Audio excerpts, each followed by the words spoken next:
Hi guys, White Witch 110 here. We are starting off in the dark this evening out of respect of Corporal Nathan Cirillo, who was killed this day in 2014 by a gunman. Corporal Cirillo was standing guard at the tomb of the unknown soldier when he was killed. He served with the Argyll and Sutherland Highlanders of Canada. Corporal Cirillo left behind a 5-year-old son. Now myself, like many people in Ottawa, remember this day vividly. Hubby and I were working at NDMC at that time, and the headquarters for the ceremonial guard was on the 6th floor. Now I had seen Corporal Cirillo in our building as they would come there to practice for their sentry duty at the tomb. My memory of him is his smile. Never spoke a word to the gentleman. Seen him the one time he passed by my janitor closet. That smile. That's what I remember. That day I remember the TVs being put on and the confusion as to whether he had been killed or whether he was still alive, whether they were working on him. But once it was reported that he had been killed, our building went into lockdown. There was a lot of confusion. There was a lot of disbelief that something like this could happen here. I mean, every November 11th, we all gather at the War Memorial to pay homage and remember those that have gone and those that are still serving. And for something like this to happen was just unreal. And having the world's eyes on us, and some of their reporters here, for some of us who got talking about it, it felt very intrusive, although we knew why they were here. But still, we felt that this was something as a city that we should be dealing with on our own.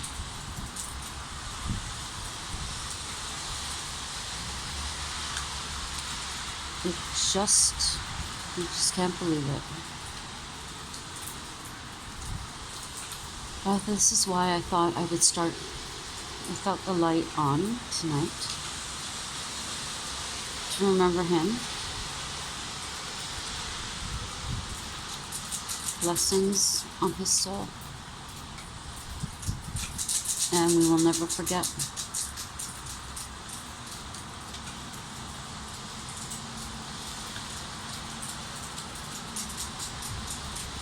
Now this evening, we are going to start at Gibraltar Point Lighthouse, located on Toronto Island, which those of us who are from Toronto call Center Island. That noise in the background is the pinwheel. Now on the island there is a plaque acknowledging the legends and hauntings at the lighthouse. The first keeper, John Paul Radmuller, I think that's how you say it, his death is a mystery. He died in 1815. His remains were found scattered around the lighthouse in 1893. He moonlighted as a bootlegger, and the story goes that 2 drunken soldiers hit him over the head, killing him after he refused to serve them. They dismembered his body and disposed of it. Now this is only a story because there has been no proof found that this is exactly how it happened. His spirit is seen climbing the stairs to the beacon, guiding ships to safety. and others have reported seeing him searching the grounds for his limbs. The next building is Queen's Park, which is the building that houses the Government of Ontario, and it was completed in 1893. There are 8 spirits that are said to haunt the building. Now the building is made of limestone, which was brought over from King's College Asylum for the Insane. Considering the premier of the province we have, those that are Canadian and who know of our premier, I don't think I have to say anything more. The spirits here are known to be confused, have been heard screaming, and seen moving from wall to wall. Now one sergeant in arms is still seen working at his desk. Captain Charles Rutherford passed away June 11th, 1989, and he served as sergeant in arms from 1934 to 1940. There's also a woman seen on the 3rd floor crying, and some reports say that she throws her dress skirt over her head and runs down the hallway.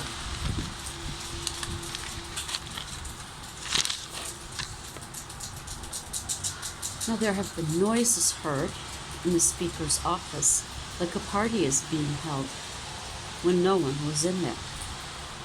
45 minutes, someone passed by and heard nothing. And when they asked him about it, he did say that he was not in his office. There have been reports of all the taps in the men's washroom turn off and on together. And each October, staff are taken on a historic ghost tour of the building. Spirits have been seen floating down the main staircase, and a female spirit on the 4th floor has a very strong presence and is said to be vengeful. Richard Scott, I'm right here, boo. I can hear my cat crying inside. I'll be in a minute. I'll be in shortly. Yes, Richard Scott, former Speaker of the Legislature, is said to haunt the 1st floor hallway, feeling a sense to serve even in his afterlife. The current Speaker of the House has lived in an apartment inside Queen's Park, and he has had sightings. Just chill, cat. He's such a fart. Now, some reports seem to be attached to the old Parliament buildings on Front Street, and this is believed to be because furniture and portraits of past members have come over from that building. I love you, my boo. He's just like a kid. Okay, the next one is Fort York. Now, many, many years ago, I did visit the fort one evening, and I do remember feeling a presence, but as to seeing anything, I don't believe I did at the time. Now, the fort was founded in 1793 by Lieutenant Governor John Graves Simcoe.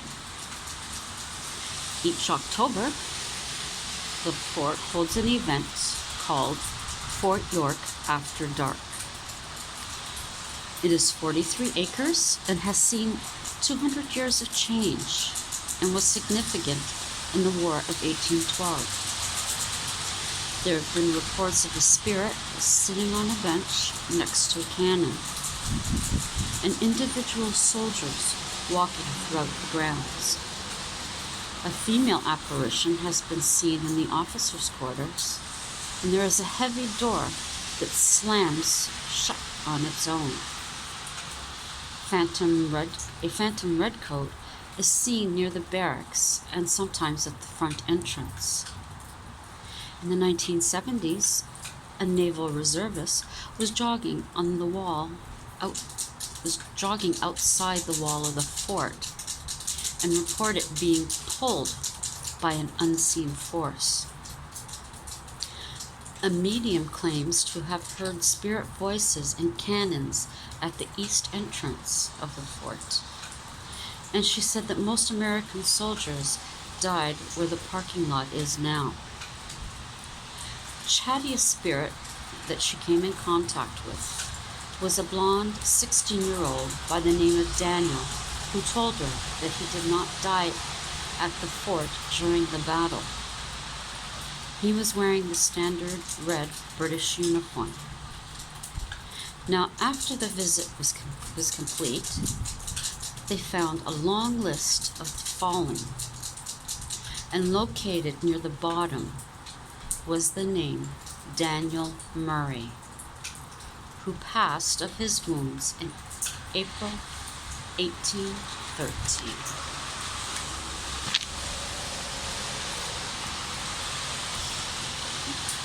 I'll save those other two for later. Here's my other one. What do I have here?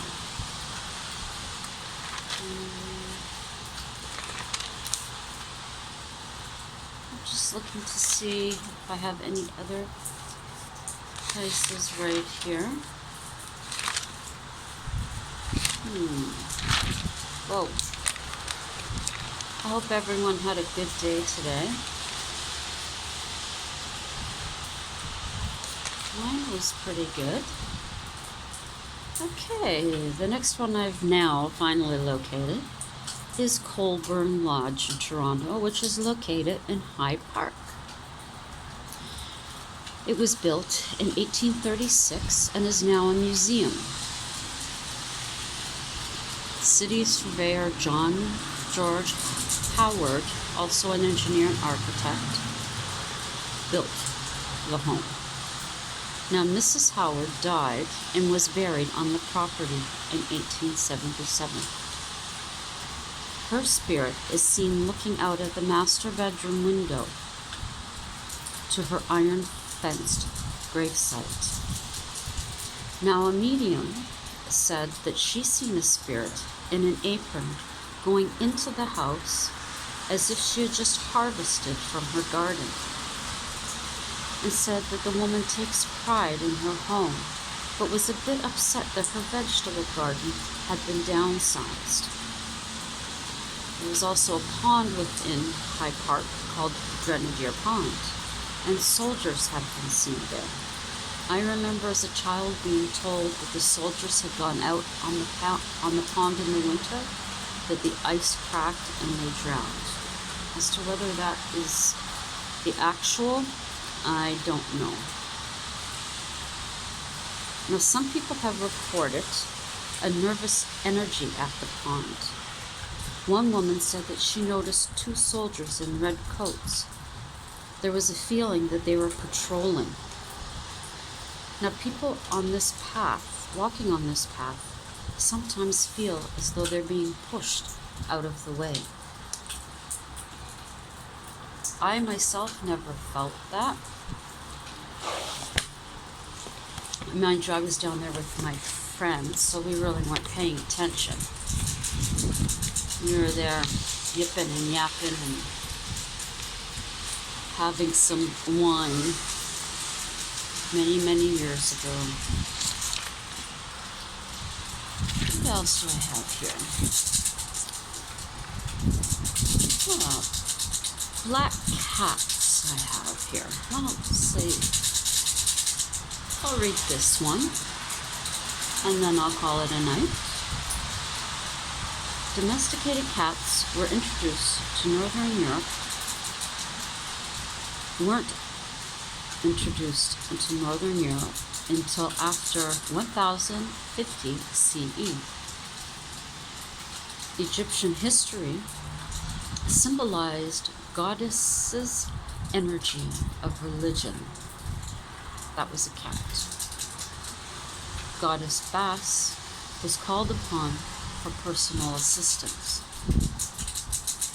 Now, a negative Roman soldier killed a cat and was unlucky enough to have a mob break into his house and kill him. Inquisitor Nicholas Remy claimed that all cats were demons, and in 1387, Lombard witches said to worship the devil in cat form. Medieval Christians tortured cats and burned them with witches. At certain festivals, they were burned in wicker cages because of church beliefs. The bubonic plague killed over 27 million people in the Middle Ages. And if the church had not taken such a stance in regards to cats, those rats may have not brought the disease. Early Christians believed that witches turned themselves into cats. And this is how the myth continues to this day. In the 30s and 40s, the cat became a familiar symbol of Halloween, and it was thought to scare the nasties away. Now, a cat, or any other animal, is what we call a familiar. And this animal assists us in performing our magic. My cat and I have a very strong bond, and I know that when I do my tarot reading in the morning, he is there, and sometimes he's even chosen the card for me. It is a comforting feeling to know that you have someone that you can confide in, someone that'll be there to assist you. I love having a cat as my familiar. Now, it is chilly. I have been getting this little bit of spray every once in a while from the rain. Like I said, we're supposed to have this tomorrow and Thursday as well. It's cold rain. It's damp. These old bones have been letting me know it was coming. That has not been fun. But, as usual, if you're just passing by and thought you'd check out my channel, please do check out my other videos that I have here. If there's anything that you like, give me a thumbs up, leave a comment, and please do subscribe if you do enjoy, and hit the notification bell so that you'll know when I post. And for my subscribers, thank you for continuing to be so loyal to me, and as I always say, giving me that push to do what I love doing for you. And have a very restful remainder of the evening, and have a wonderful Wednesday. Ciao for now. Good night.